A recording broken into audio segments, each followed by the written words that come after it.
السلام عليكم جماعة الخير ومساكم الله بألف خير وعساكم الطيب بكل صحة وعافية. حالي فترة من عمل لكم فيديو بالفورمات الطويل، ولكنها فترة وعدت، وإن شاء الله راد لكم بقوة بهذا الفورمات. وبما أن ردينا أنا اخترت أن أعمل فيديو لساعة ممكن يكون أفضل تعاون لسنة 2025، وما أتوقع أن أي ساعة راح تضايع الساعة، ولو أن باقي للسنة شهرين. فخلونا نسولف شوية عن فكرة هذه الساعة، وأصلاً إيش هي وليش مازن يعتبرها مميزة لهذه السنة. وبعيداً عن المحتوى الترويجي، ربي أنعم علي إني راجع كثير من الساعات في مسيرتي في هذا المجال، واللي بعدني أعشقه واللي يزيدني عشقاً فيه هالنوع من الإبداعات في هذا المجال. وخلنا نكون أصرح من كذا من دون خرابيط فلسفية، عالم الساعات هو واحد من العوالم اللي قل فيها الاهتمام في الفترة الماضية، ولكن رجع بحكم شيئين يكرهوه رواد الهواية، اللي هم الآبل واتش وساعة الأوميجا مونس واتش اللي تتكسر من تعطس عليها. ولكن للأسف لازم نشكر هالساعتين لأنهم خلقوا هالنوع من الشعبية، ولكن هالشي ما منع الناس المبدعة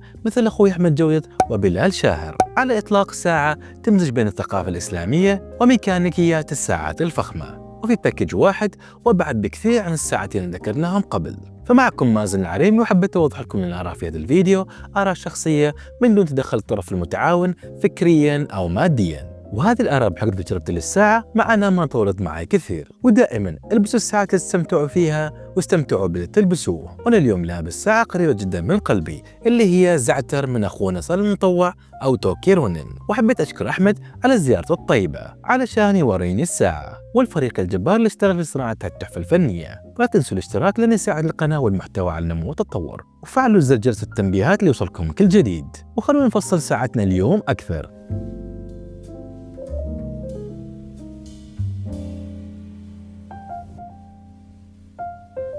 ساعتنا اليوم هي المشربية من إصدار واتش كولكتيف 2 وجرانديور، واللي هي ساعة مميزة تمثل لك واحدة من أجمل الفنون العمار الإسلامية في مصر والشام والجزيرة العربية. والاسم بذاته جاء من كلمة شرب، بحيث أن المشربية كانت تشكيلة هندسية تكون على نوافذ البيوت لتبريد البيوت، وبنفس الوقت تبريد أواني الماء على النافذة. والشرب يساوي مشربية، ما أتوقع فيه معادلة رياضية أسهل من كذا. والمشربيات تجيب تشكيلات جدا دقيقة وجميلة مثل ساعتنا اليوم، طبعا بعيد عن الساعات اللي تلبسها كل يوم. وهالساعة هي واحدة من أكثر الساعات اللي تجذب الأنظار. طبعا الساعة تعتبر ساعة تصريحية لهواة الساعات المحبين للساعات الفخمة، أو بالأصح ساعة الهايرولوجي.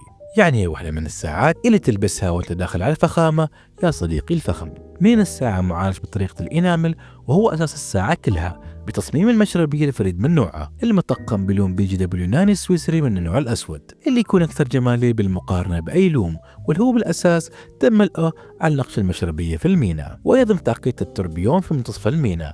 وعلى فكرة حلقة التوربيون عليها نفس اللون. وللعلم المينا هو قرص متكامل يدور علشان يعلمك بالوقت، واللي يمكن تشوفه من حافة الساعة المواجهة لك. جسم الساعة مصنوع من TC4 تيتانيوم، اللي معروف بأنه من أخف المعادن اللي تجمع بين التيتانيوم والفانديوم والألمنيوم، وأكثرها صلابة، واللي يستعمل في كثير من المجالات الصناعية بدءا بعالم الطيران لأنه يتحمل الحرارة إلى 400 درجة سيليزية، إلى الاستعمالات الطبية. الكريستال من كريستال الياقوت المحدب اللي هو مصنوع خصيصا لهالساعة بشكل الانسيابي المميز، واللي يوضح من الجوانب بطبقة تعدم من الانعكاسات علشان ما يضيع عليك جمال ومنظر المينا. والساعة تجيب 5 أحزمة من مطاط الFKM، وكل لون بمزاج معين ولمناسبة معينة، وأيضا بقفل بنفس نوع TC4 تيتانيوم. بس بما أن تصميم الساعة انسيابي ومخصص بقوة، فراح تحتاج أدوات خاصة لتبديل حزام الساعة، وأتوقع الأداة راح تكون مع الساعة فلا تحاتوا من هالناحية. محرك الساعة هو محرك هانجو 37Z0E المعدل الخاص بجرانديور، واللي تم ترقيته بأن يكون بسرعة 4 هرتز، يعني ينبض ب 28800 نبضة، بالإضافة إلى حفظ الطاقة يوصل ل 42 ساعة. وأنا ما قد شفت المحرك في أي ساعة ثانية غير عن ساعة جرانديور، وأنا أحس أن هالشيء تميزوا فيه بجد. الساعة بقياس 42 ملم من كل الجوانب من دون مفتاح الكراون، وبسمك 11.3 ملم.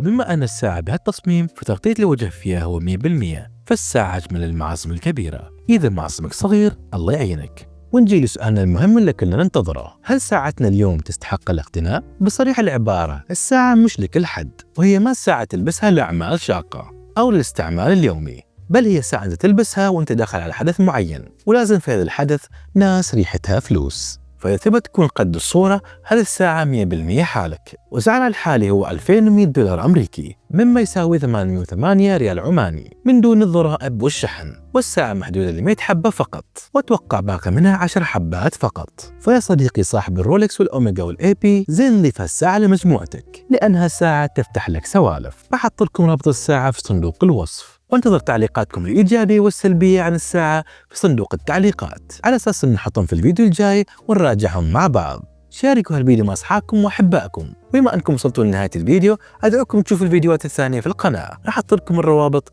هنا فوق، وأشوفكم في الفيديو الجاي. سلام.